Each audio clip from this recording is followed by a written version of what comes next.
Hey everyone, this is Victor. Welcome back to the channel. Today the topic is the origin of literally everything in Kingdom Hearts. The complete story of Kingdom Hearts Union Cross, also known as Union X. This is the mobile game set in the so-called Age of Fairy Tales, long before Sora, even long before Xehanort was born. And this is literally where we learn why there are so many separate worlds in the Kingdom Hearts universe. The story begins in Daybreak Town, a world full of Keyblade wielders living under the guidance of a single man, the Master of Masters. He's an eccentric figure, oddly laid back, but who actually knows far more about the future than any other character in the series up to that point. The Master of Masters wrote a book called the Book of Prophecies, which describes, in detail, a Keyblade War that was about to happen. He trained 6 direct apprentices, and it's essential to remember these names because they'll show up in disguise throughout basically the entire saga from here on out. 5 of these apprentices are the so-called foretellers: ERA, Aced, Ava Gula, and Envy. The 6th apprentice is named Luxu, and he gets a completely different role from the other 5. The master gives each of the 5 foretellers a copy of the Book of Prophecies, but he gives Luxu a very special Keyblade called the No Name, which carries the Master of Masters' own eye inside it. Luxu's mission isn't to lead anyone, it's to observe everything that happens, make sure the prophecy comes true, and pass that Keyblade down, generation after generation, across the centuries. Each of the 5 foretellers also gets a specific role. IRRA was meant to take command when the master disappeared, Envy was meant to watch over the others, Aced was meant to support IRA, Gula was meant to investigate mysteries, and Ava was meant to prepare Keyblade wielders for a new world that would come later. Each foreteller leads a union of younger Keyblade wielders, who compete against each other collecting a light-based energy called Lux, supposedly to hold back the Heartless. This is where the character you create and control in the game comes in. The protagonist, simply called the player, who joins one of these 5 unions right at the start. Alongside the player is always a cute companion called Chirithy, a Dream Eater created by the Master of Masters himself to guide and protect each Keyblade wielder individually. At first, everything seems pretty peaceful. The unions compete in a friendly way, collecting Lux and fighting off Heartless. But little by little, the competition grows too tense, fueled precisely by the roles the Master gave each foreteller, which leave them suspicious of one another. Before we continue, if you're into these deep dives into the franchise's darkest lore, drop a like right now, it really helps the channel. And don't forget to subscribe, if you haven't yet. Thank you so much. So who are the Dandelions? Ava, following the Master of Masters' instructions, begins secretly recruiting 5 exceptional Keyblade wielders: Ephemer, Skuld, Brain, Lorium, and Strelitzia herself.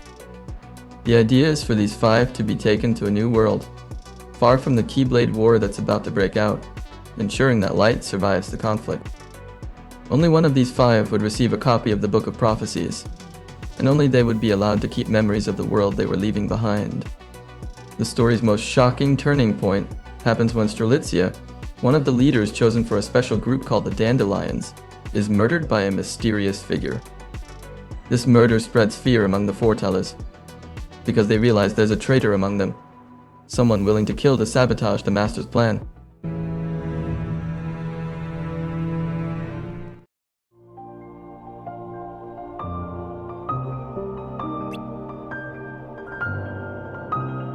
Meanwhile, the tension among the 5 foretellers reaches its breaking point, and the Keyblade War finally erupts in Daybreak Town.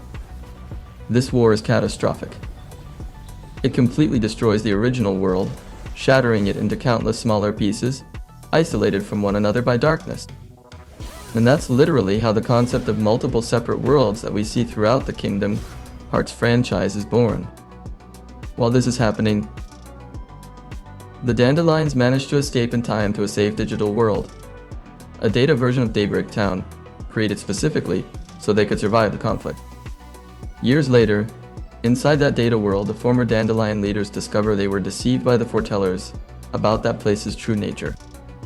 To make things worse, an intruder named Maleficent invades that digital world and triggers an emergency self-destruct system. In the middle of the chaos, Brain dedicates himself to making sure everyone escapes safely using digital lifeboats. All the Dandelion leaders manage to escape, But not every Keyblade wielder is so lucky, including the very character the player controls. Those who don't make it out in time end up being put to sleep, turned into Dream Eaters, the same kind of creatures Sora encounters years later in Dream Drop Distance. And the player's character specifically chooses to stay behind, letting their heart reform inside that collapsing world. This connects directly to the strange dreams young Xehanort has in Dark Road, dreams that show precisely this same Union Cross protagonist's adventures. The most widely accepted fan theory, and one strongly hinted at by the game itself, is that this character's heart ends up somehow linked to Xehanort's own birth. And Lugju's Keyblade, the one with the Master of Master's eye inside it, it keeps getting passed down through the centuries, generation after generation, until it finally ends up much later in Sigbar's hands. That's why Sigbar, throughout the main series, always knew far more about the plans behind the curtain than any other member of Organization 13.